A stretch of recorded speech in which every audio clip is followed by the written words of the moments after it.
As ek vanmôre vir jou 'n stukkie papier gee met 'n pen, en bo aan die stukkie papier staan daar, ek kan nie, doetjie, doetjie, doetjie, en dan moet jy daai sin voltooi. Wat gaan jy skryf op daai stukkie papier van ek kan nie? Kom dink gou, wat sal jy daar geskryf het? Ek kan nie 10 push-ups doen nie. Sorry, ek kan nie 5 push-ups doen nie. Ek kan nie gewig verloor nie. Ek kan nie met my hande werk nie. Of ek kan nie skiet nie. Ek het al gaan try jag, maar as hy bok my kyk en dan stop ek net daar. Dan kry jy bokkoors. Ek kan nie met rekenaars werk nie. Ek kan nie dit doen nie want ek is nie slim nie. Wat sal jy geskryf het op daai papiertjie? Dink op jouself. Wat sal jy skryf wat jy nie kan doen nie? Baie mense kan nie. Want hier's 'n paar goed. Want ek het nie tyd nie. Ek kan nie want ek is te moeg. Ek is nie goed genoeg nie. Ek is nie slim genoeg nie. Ek is te oud of ek is te jonk. Ek weet nie hoe nie. Wat gaan ander mense dink? Dis net nie wie ek is nie. Ek het nie die regte geleenthede gehad nie. As my omstandighede net anders was, dan sou ek kon. Ek het nie die regte ondersteuning nie. Ek is net nie so gedissiplineerd nie. Ek het dit al probeer, maar dit werk net nie vir my nie. Ek het al te veel foute gemaak, of baie van julle sal miskien 'n verskoning maak van, dis nou te laat. Dis vir my net te laat. Daar's 'n Afrikaanse spreekwoord wat sê, kan nie is dood. Kom help my. Kan nie is dood. Het jy al gedink aan daai spreekwoord? Ek het in die week in die span van ons gevra, wat beteken dit? Dink bietjie daaroor. Julle leer goed op skool, skryf dit en dan weet jy nie wat dit beteken nie. Kan nie is dood hoe? Kan nie is dood van kry was dood. Ons weet wat dit eintlik beteken, maar het jy al gedink aan daai spreekwoord? Kom ek maak daai spreekwoord vir jou eenvoudig. Kan nie is 'n persoon. Dis nie wie nie kan doen nie. Kan nie is 'n persoon. Meneer kan nie. Sy naam is kan nie. Meneer kan nie. En meneer kan nie het by 'n kruiwaag gekom en hy het die kruiwaag gesien en gedink, dis te groot, dis te moeilik, ek gaan dit nie kan doen nie. En hy het nie eens probeer nie. En toe staan meneer kan nie hier en hy kyk na sy omstandighede of wat ook al daai ding vir hom net te groot is en die oomblik toe meneer kan nie die kruiwaag vat en hy stoot hom, toe kom hy agter, ek kan, toe kan nie dood van kruiwaag dood. Toe kom hy agter, ek kan. Hoekom het jou juffrou dit nie? Julle onderwysers, leer asseblief van die kinders die goed. Nou maak dit sin, nee? Jy kan nie in die lewe nie. Traai net. Dis te groot. Het jy getraai? Hoekom nie? Dis te groot, dis te moeilik. Probeer net. En toe kan nie, net getraai het, toe kom hy agter, ek kon toe. Want kruiwaagdood maak jou dood. Al daai verskonings. Jy moet net soms iets traai. Kan nie dood gegaan toe hy iets probeer doen het. Altyd, iets is altyd onmoontlik, totdat dit nie meer is nie. Dis diep. Iets is altyd onmoontlik, totdat dit nie meer is nie. Nou wil vanmôre 'n bietjie met jou oor dit gesels. Ek weet nie of jou kinders dit al ooit vir jou gesê het en dan sê vir hulle mense doen hulle ek kan nie. My kinders het dit 'n paar keer in hulle lewe getraai en ek kan nie, het jy probeer? Nee, maar traai net. Moenie sê jy kan nie, nog eens probeer nie. Ja, maar ek kan nie teken nie, het jy al getraai? Nee, maar ek weet ek kan nie. Hoe weet jy? Jy kan nie. As jy nie probeer het nie. Moet nooit sê iets is onmoontlik voordat jy dit probeer het nie. Sit net bietjie effort in, gee so bietjie energie, doen bietjie iets. In die 1940s was daar geglo dat dit onmoontlik is vir die mens om met 'n vliegtyg deur Mach 1 te vlieg, om die klankgrens te breek. Hulle sê dis onmoontlik. vlieënieringenieurs of lugvaartingenieurs het gesê dis onmoontlik, hulle het bewyse daarvoor.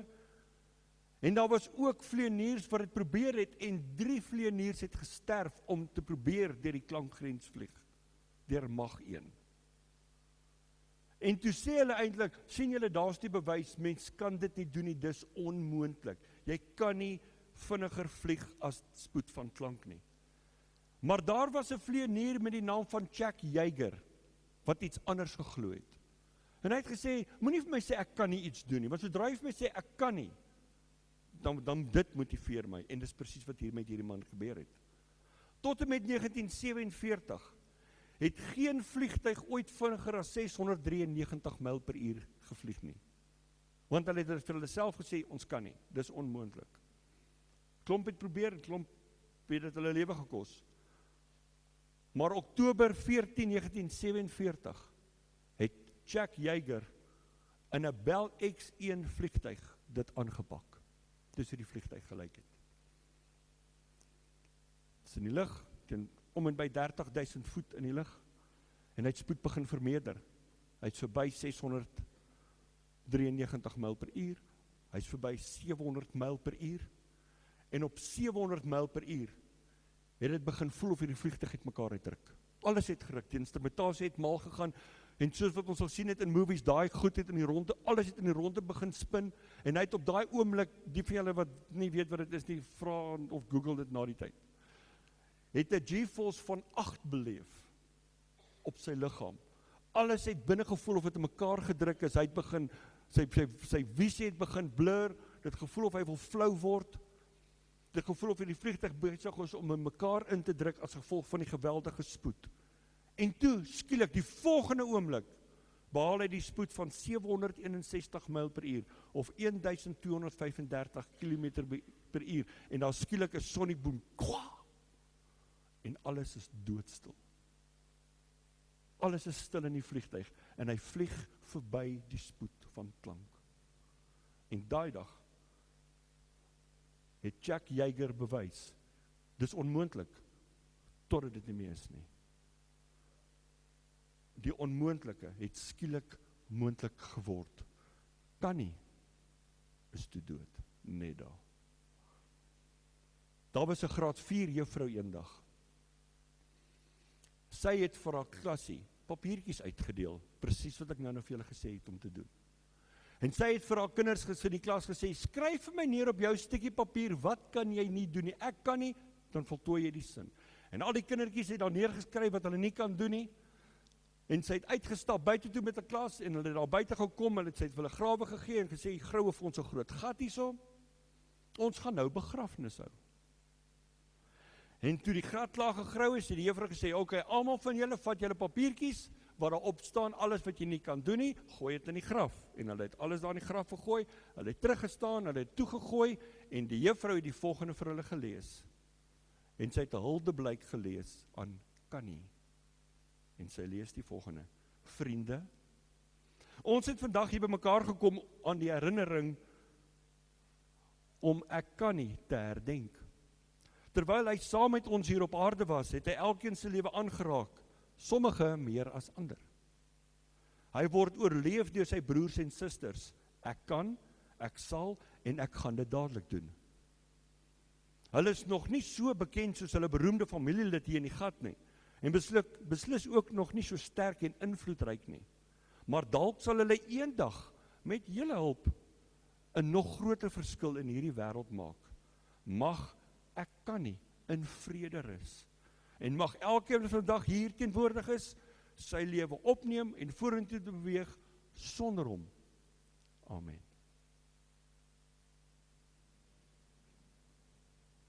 Ons as mens is baie goed met verskonings.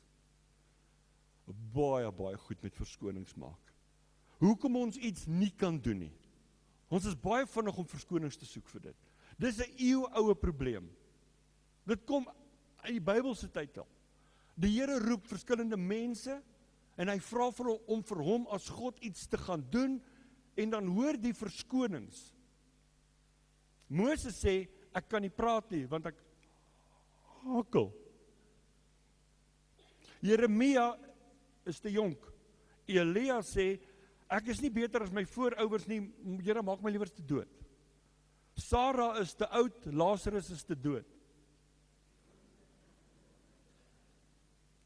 Gideon sê, maar ek het aan die verkeerde kant van die treinspoor groot geword, my stam is die minste van almal, ek gaan dit nie kan doen nie. As jy verskonings in hierdie lewe soek, gaan jy dit kry. Daar's altyd verskonings om te maak. Daar was 'n man met die naam van Alfred Adler. Hy was 'n Oostenrykse psigiater, wat 'n konsep ontwerp het met die naam van life lie, 'n lewensleuen, 'n life lie. En hy verduidelik dit so, hy sê, ek en jy sê vir onsself goed in hierdie lewe, en later glo ons dit, alhoewel dit nie die waarheid is nie.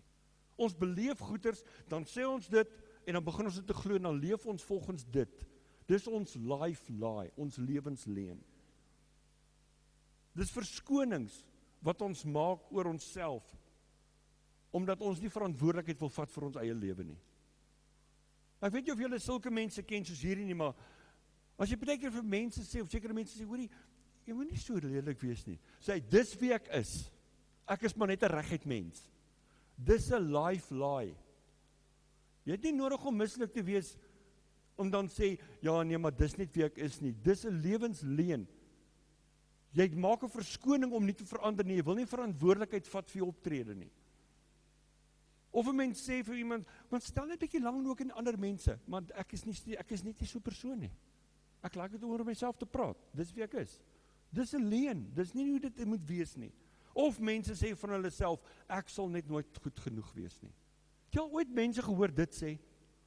Miskien het jy dit al self gesê, ek sal net nooit goed genoeg wees nie. Hoor wat sê hierdie psigiater toe. Ek wil vir jou lees wat sê. Hy sê, jy is die skrywer van jou eie lewensverhaal. As jy nie gelukkig is met waar jy nou is in jou lewe nie, is dit dalk omdat jy vir jouself die verkeerde storie vertel. Miskien het die tyd aangebreek om vir jouself 'n nuwe storie te skryf. Daar's van julle wat dit vanmôre moet hoor. Jy het begin om 'n leuen te glo in hierdie lewe, as gevolg van dinge wat met jou gebeur het, wat mense gesê het, miskien omstandighede, of jy het iets aangepak en dit het nie gewerk nie. En nou sit jy vandag hier so en jy begin dat jy glo en dink, dis wie jy is.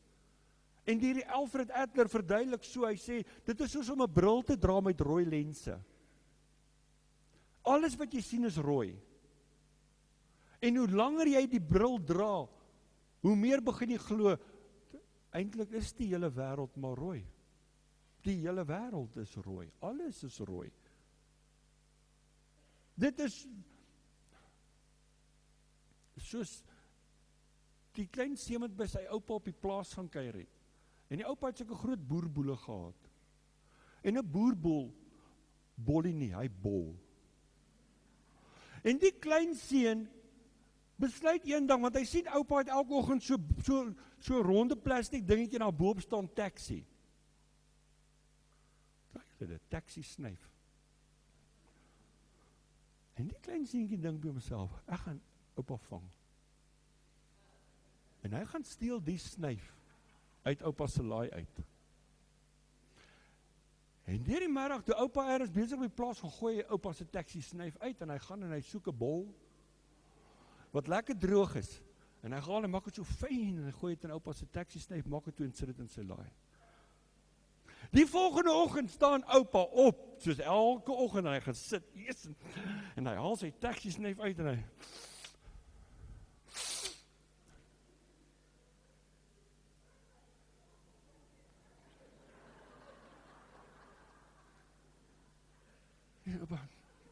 hy sê, vrou, wat gaan in hierdie kamer aan? Wat stink so? Hy gaan toe voor en hy sit kamer toe en hy staan daar en dink eers, nee, wacht, ek in die kombuis kom, dat ek net hierdie lekker koffie ruik, en hy staan daar in die kombuis en hy kyk hier onder die tafel en hy gaan buite toe en hy dink, dat ek net vars plaaslig kan uitasem en asem, en hy staan daar buite en hy en hy skree kliphard, die hele wêreld stink. Waar lê die fout? By hom. Die fout is die hele tyd net hier. Dis presies hoe hierdie lewensleen in die lewe is. Dis nie die wêreld nie, dis soos daai rooi lense dra, dis nie die wêreld wat rooi is nie. Die Here wil kom en jou bril afhaal en vir jou sê, kom ons begin te glo wat hy oor jou sê, van jou sê, oor die lewe sê, oor die toekoms sê, oor jou land sê, oor jou werk sê, oor jou besigheid sê, oor jou gesondheid sê, kom ons begin te glo wat hy oor ons sê.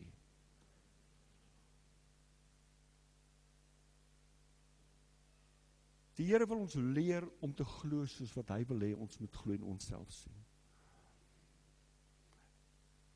Ek weet nie wie van julle het nou rugby oor die naweek gekyk nie. Maar praat nou nie oor gister se bokke nie. Ek praat van die onder 20s gisteraand. Ek weet nie wie van julle hulle game gesien het, wat die final gekyk het nie. Op die einde toe hulle gewen het, lyk my dis 'n klomp ouers daar op die paviljoen en die een pa, hy het aangegaan en te kere gegaan oor die bokke wat gewen het. Het jy al mense gesien se reaksie wanneer hulle wen? Want dink gou terug toe jou kind atletiek gehardloop het. Dink gou terug, toe jou kind gehol het. Jou kind kom 5de. Maar toe hy oor hy wedstreep is, toe wat doen jy? Jy staan daar, mooi seun. Nee, vrak jy, yes, seun, go. En jy is op en af en jy spring, jy gaan te kere en jou kind het 50 gekom. Die van julle wat die World Cup final gekyk het, toe ons, die vorige keer, toe ons weer die World Cup gewen het, ons wen net heeltyd, maar wat was jou reaksie die eerste 3 toe ons druk? Mooi. Nou wees, julle wat so baie statig vanmôre hier so sit, jy het nie so statig voor hy TV gesit nie. Jou coke het getrek en die biltong en die chips, alles, jy het alles omgeskop. Hoekom? Yes! Hoekom? Ons het gewen. Dit is wat mense doen wat wen. Jou eerste reaksie is, yes! Jy gaan te kere. Hoekom? Ons gewen. Kom ek lees vir jou vers, julle gaan nou iets verstaan. Paulus skryf in Romeine 8 vers 37, hy sê die volgende, in al hierdie dinge, hy praat van lyding, benoudheid, gevaar, al die goed, hy sê in al hierdie dinge is ons meer as oorwinnaars. Miskien moet ek en jy in die oggend as ons wakker word, yes, en dan gaan jou vrou kyk, wat nou? Ek het gewen, wat my man geld? Nee, ek is meer as 'n wenner, want die Here het vir ons lewe gegee. Wat wen ons? Ons wen lewe, ons wen hoop, ons wen genade, ons wen tweede kanse. Ek en jy is wenners. Yes! Ag Here, help hierdie klomp mense. Regtig? Ons kan te kere gaan as die bokke wen en ek hoor Driekus het ook daarom gewen. Hy het 'n ou stuk geslaan. Hy het gewen en jy het ook daartoe hom slaan. Mooi hou. Nee, slat hom Driekus, byt hom, druk hom plat, skop hom. Jy het te kere gegaan en hardloop voor die TV op en af en alles. En nou kom die Here en sê, jy is, dis wie jy is, jy's 'n wenner. Dis nie 'n lifeline nie, dis 'n life truth. Ek en jy is wenners. Ag, help my gou. Yes!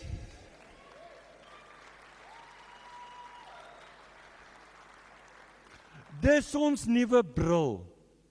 As jou vrou nou weer depressief lyk en sê, vroukie regtig, kom, haal daai bril af, jy lyk lekker tof. Kom, daai hou, dis nie rooi nie, dis ook nie blou nie.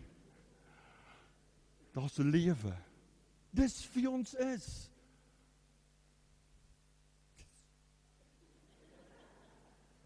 As jy jou kind vra, hoor my seun, sal jy vir my as jy die sakke uitvat? Nee. Wat het jou pa met jou gedoen? Toe jou pa vir jou gesê het, hoor die seun, sal jy vir vanmiddag die gras sny? Nee.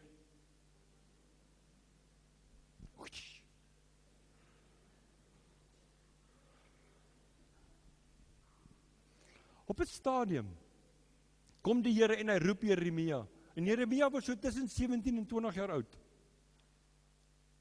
En die Here roep hom en vra vir hom, gaan doen vir my iets.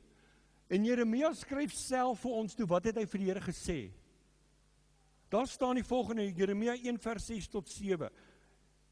Ek het geantwoord en gesê, nee Here. Jy sal nie vir jou pa gesê het, nee nie, maar ons sê dit vir die Here. Die Here vra vir jou, doen iets vir my, nee. Kom en maak vir my 'n verskil, nee. Kom aan groei, nee Here.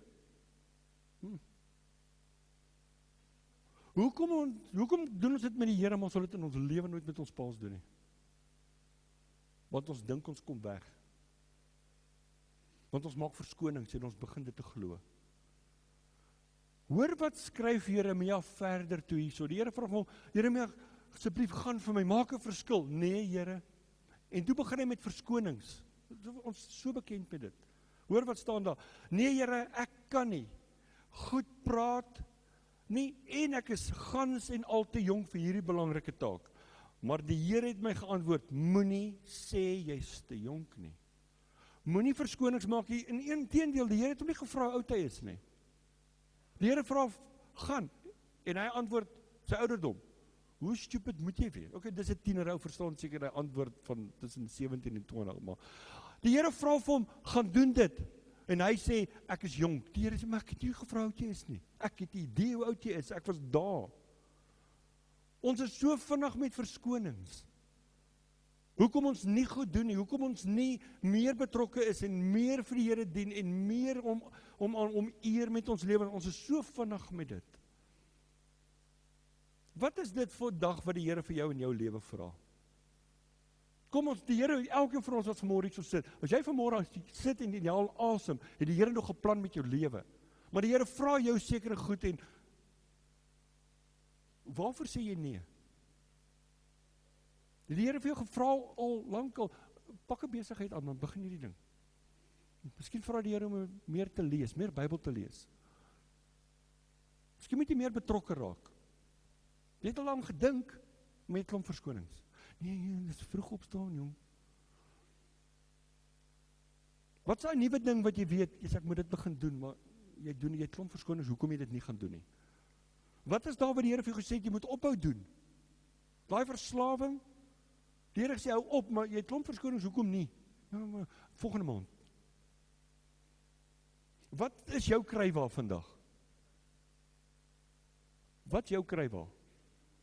Wat stap binne wat nooit, ek sal dit nie kan doen nie.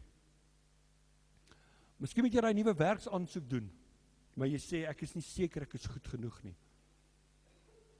Miskien wil jy meer tyd saam met jou gesin spandeer, maar jy sê ek is net te besig. Miskien wil jy meer Bybel lees, meer bid, maar dan sê jy ek sal dit doen wanneer ek meer tyd het. Jy moet iemand vergewe, maar dan sê jy die verskoning, hulle verdien dit nie. Verdien ek en jy vergifnis? Glad nie. Maar hy vergewe ons in 'n geval. Jy wil meer betrokke raak by die kerk. Maar miskien sê, ja, maar daar is iemand anders wat dit beter as ek kan doen. Dis verskonings. Daar's 'n nuwe vaardigheid wat jy graag wil aanleer. Maar dan sê jy vir jouself, ek's nou te oud om dit te begin leer. Jy wil begin geld spaar, maar jy sê, ek sal begin meer geld spaar as ek meer geld verdien. Hou op met jou verskonings. Hoor wat het iemand gesê, dis nie op die bord nie. Verskonings laat ons gemaklik voel, maar hulle vat ons nêrens nie. Groei begin wanneer ons verskonings eindig. Ons is in die jaar van groei. Ons is al verby die helfte van hierdie jaar. Hoe het jy jouself gesien in Januarie maand? Sê jy al verder gegroei het as wat jy nou is op die oomblik? Jou groei gaan begin op die einde van jou verskonings. Hou op verskonings maak. Kry was dood, maak dood. Al jou verskonings gaan doodgaan sodra jy iets begin doen. Sodra jy daai krywa gaan optel en begin stoot, dan gaan al jou verskonings doodgaan, want dan gaan jy begin iets doen. Ek dink hier is die reaksie wat die Here eintlik van ons soek. Ons lees dit in Jesaja 6 vers 8. Die Here vra vir Jesaja presies dieselfde. Gaan vir my. Wie sal gaan? En Jesaja 6 vers 8 sê hy, ek sal gaan. Het ek gesê, jy kan my stuur. Dis wat die Here wil hê. Nie verskonings nie, net, hier sê ek, Here, wat moet ek doen? Ek weet nie regtig wat jy gevra het, maar ek sal dit doen. Daar's iets in jou lewe wat jy van vandag moet begin ophou sê. Jy moet ophou sê, ek kan nie. Ek is te oud. Ek sal dit nooit kan doen nie. Dit sal nooit gebeur nie, ons land sal altyd dieselfde wees. Hy gaan nooit verander nie. Hou op om my goed te sê. En ek wil vanmôre vir julle 'n vers lees. En ek wil hê jy moet dit 'n lewensfilosofie maak en vasmaak in jou hart en jou lewe. Jy moet dit vir jou ergens skryf, sit dit op jou status, skryf dit op jou yskas, skryf dit op jou man se kar, skryf dit ergens. Met 'n afveekoutjie. 2 Korintiërs 4 vers 13 sê die volgende: Ek het geglo, daarom praat ek.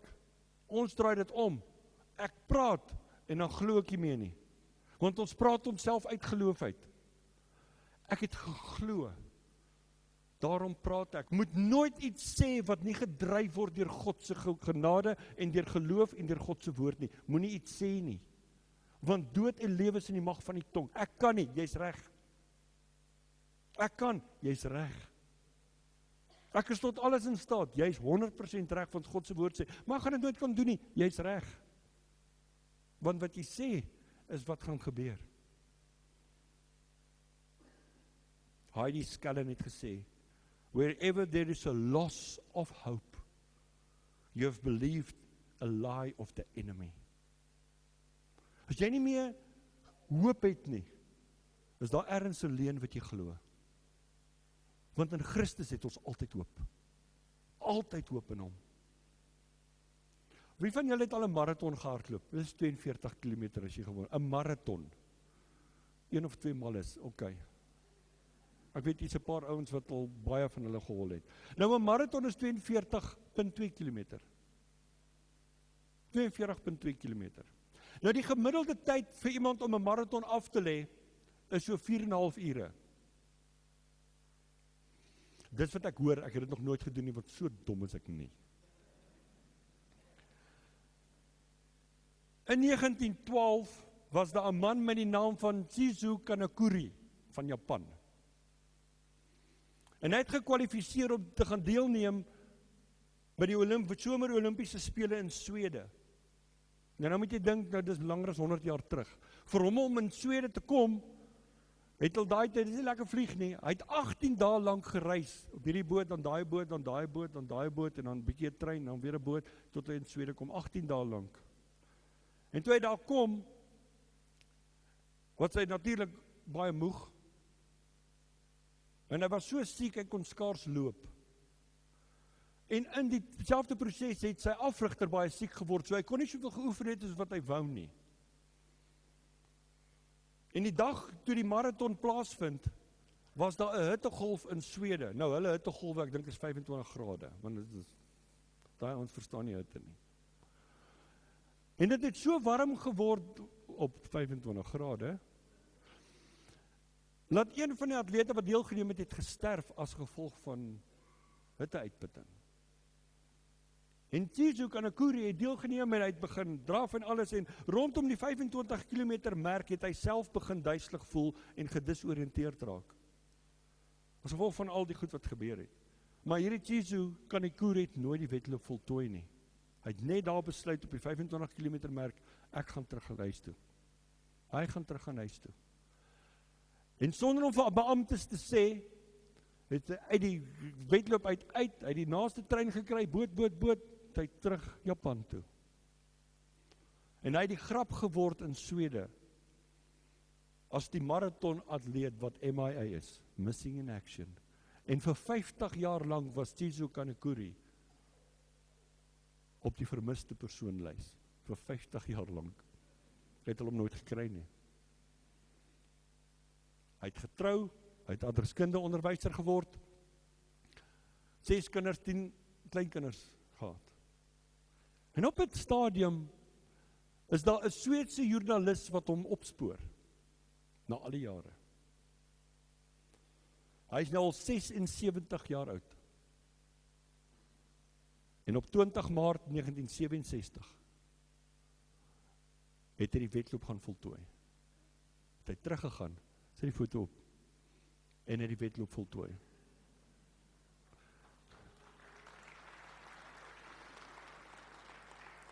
Die een waarin hy opgegee het, hy gaan voltooi, met die offisiële tyd, van die ou wat die langste gevat het om 'n marathon te hardloop, dis opgeteken, van 54 jaar, 8 maande, 6 dae, 5 ure, 32 minute en 20.3 sekondes. Liewer laat as nooit. Ek het nie eens gaan kyk wie het gewen nie, want ek hoor nie eens wie het gewen by marathon nie. Ek wonder of Paulus nie hierdie vers geskryf het in 2 Timoteus en gedink het aan so iets nie. Daar staan 2 Timoteus 4 vers 7. Ek het die wedloop voltooi. Jy gaan nooit iets klaarmaak. Jy gaan nooit iets kan klaarmaak as jy hom nie begin het nie. Maar vanmôre vir jou sê, waarmee moet jy begin? Kom aan ons, ons is verby die helfte van hierdie jaar, van 2026. Kom ons eindig hierdie jaar sterk. Kom ons gee ons alles, kom ons gee ons beste. Wat is daar in jou lewe waarin jy opgegee het? Wat jy weet, jy moet weer begin doen, of net weer aangaan waar jy opgehou het, moenie nou stop nie. Jy het al so ver gekom, moenie nou stop nie. Hou op met jou verskonings. Gaan van, ek kan nie, na ek kan en ek is tot alles in staat deur Christus wat my die krag gee. Wat is jou krywaar vandag? Wat is jou onmoontlike? Wat is daar in jou lewe wat jy, ek kan nie? Wil jy nie vanmôre in die gees net kom en jou krywaar vat?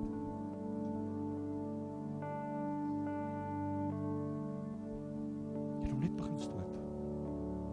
Want krywaar stoot maak jou dood. Al jou verskonings. Ons is klaar met verskonings, maar wat ons gaan sê is, ja, Here, want ek is tot alles in staat.